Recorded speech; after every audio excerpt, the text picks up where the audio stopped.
नमस्कार, म दिनेश खत्री। यहाँलाई स्वागत छ हाम्रो यस युट्युब च्यानल इजी लर्निङ क्लासेसमा। आज म तपाईहरुलाई आफूले मोबाइल फोनमा खिचिएका ती फोटोहरुलाई अथवा आफूसँग भएका विभिन्न डकुमेन्टहरुलाई कसरी पीडीएफ फाइलमा कन्भर्ट गर्ने, त्यो पनि कुनै सफ्टवेयर बिना, कुनै झन्झट बिना, यो कुरा देखाउन जाँदैछु।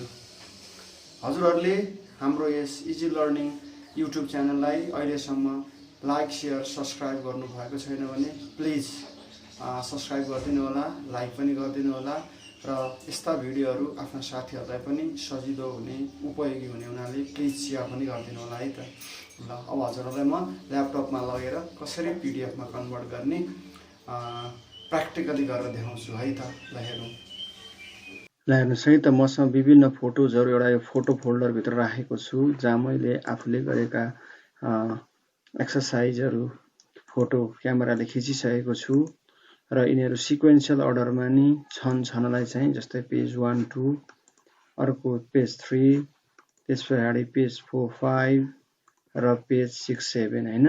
यसरी मैले फोटो खिचेको छु भने तपाईहरुले एक एक पेज खिच्नु भए पनि हुन्छ है। आफुलाई कसरी सही लाग्छ त्यसरी खिच्नु होला र पहिला यसलाई अर्डरमा राख्नको लागि, जस्तै मैले यसलाई 1 गरे, यो 2 गरे, यो 3 गरे अनि यो 4 गरे। पेज 1 2 3 4 यो अर्डरमा भयो नि।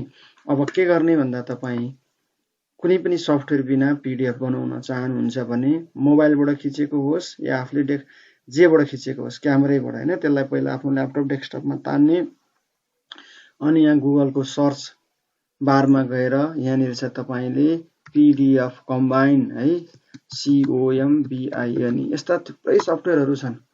कुनै एउटा तपाईले लिनु पर्ने हुन्छ। जस्तै मैले पीडीएफ कम्बाइन लिए अनि पीडीएफ कम्बाइन लिएपछि यहाँ के भन्छ भन्दाखेरि अपलोड फाइल्स भन्छ, ड्र्याग योर फाइल्स हियर भनेछ। मैले यो चारवटै फाइललाई सेलेक्ट गर्छु हैन र लिएर आएर त्यही ड्रप गर्दिन्छु।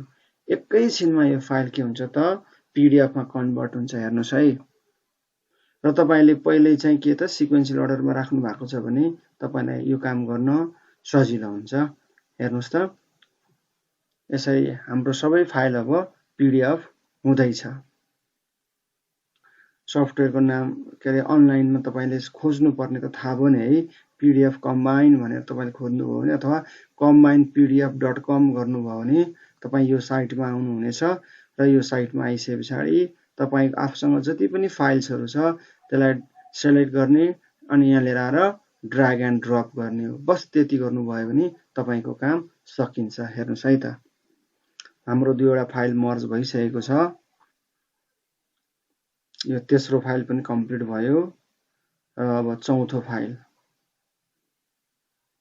कम्बाइन गरौँ। कम्बाइनमा क्लिक गरिसकेपछि हेर्नुस् त यहाँ त्यो कम्बाइन पीडीएफ फाइल डाउनलोड पनि हुन्छ है। यसलाई अब हामी खोल्ने काम गरौँ र यसलाई पनि मैले खोले। यसरी हाम्रो पीडीएफ कम्बाइन भइसकेको छ। हेर्नुस् है। अब यसलाई तपाईले नेम दिन सक्नुहुन्छ। जस्तै म्याथ्स टेस्ट पेपर, अब आफ्नै नामबाट राख्ने भयो। ल स्कुलमा सबमिट गर्ने भयो। जस्तै दिनेश खत्री अनि ओपीटी म्याथ्स पेपर भने मैले। हेर्नुस् है त, अब यसलाई म तपाईले त आफ्नो गुगल क्लासरुममा अथवा कहाँ पठाउनु पर्ने हो, कसलाई मेल गर्नु पर्ने हो, तपाईले इजिली देख्न सक्नुहुन्छ। ल हेर्नुस् है। ठीक छ। यसलाई अलिकति मैले ठुलो पारेर पनि हेरौँ। ल हेर्नुस् त, यो साइजमा भयो भने तपाईले टिचरलाई कपी काट्न पनि सजिलो भयो। पेज 1 पेज 2 पेज 3 है। मैले चाहिँ यहाँ पेज 4 यहाँ लेखिसकेको हुनाले त्यतिकै राखिदिए थियो। पेज 4 पेज 5 पेज 6 पेज 7 यसरी तपाईहरुले गर्नुभयो भने तपाईहरुलाई धेरै सजिलो हुनेछ। कुनै पनि सफ्टवेयर बिना टेन्सन नै हजुरहरुले के गर्न सक्नुभयो त आफ्ना ती डकुमेन्ट्सहरुलाई पीडीएफ मा कन्भर्ट गर्न सक्नुभयो। यो भिडियोलाई पुरै समय दिनुभएकोमा धेरै धेरै धन्यवाद। हजुरहरुले लाइक, शेयर र सब्स्क्राइब गर्नु भएको छैन भने चाहिँ अवश्य नै लाइक, शेयर, सब्स्क्राइब पनि गरिदिनु होला है त। फेरि पनि धेरै धेरै धन्यवाद।